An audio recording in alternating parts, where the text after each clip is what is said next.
Aksi unjuk rasa penolakan RUU Pilkada juga dilakukan mahasiswa dari UIN Raden Fata Palembang dan beberapa universitas lain di kota Palembang.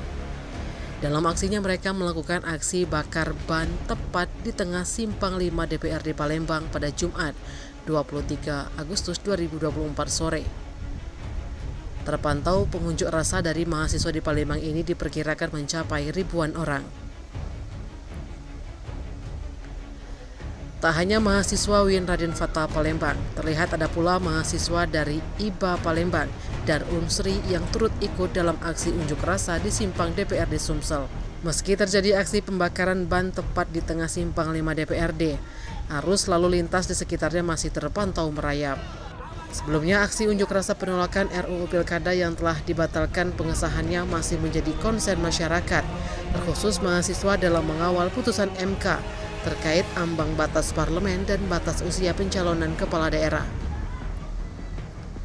Salah satunya Ikatan Mahasiswa Muhammadiyah IMM melakukan aksi unjuk rasa terkait penolakan RUU Pilkada di depan kantor DPRD Sumsel. Aksi demo yang dilakukan oleh IMM Palembang ini langsung dipimpin salah satu dosennya di Universitas Muhammadiyah Palembang.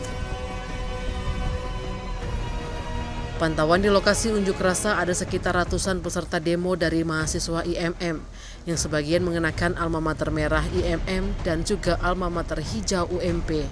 Terlihat aparat kepolisian juga disiagakan lebih dari ratusan personil tepat di hadapan para peserta pengunjuk rasa. Menyambut aksi unjuk rasa dari mahasiswa Muhammadiyah disambut anggota Komisi 5 DPRD Provinsi Sumsel Saiful Fadli dan fraksi PKS. Kata Saiful Fadli, dia mengapresiasi aspirasi masyarakat yang mengawal putusan MK dan menolak pengesahan UU Pilkada yang dinilai peserta aksi bertentangan. Tim Liputan Sumsel Ado TV melaporkan.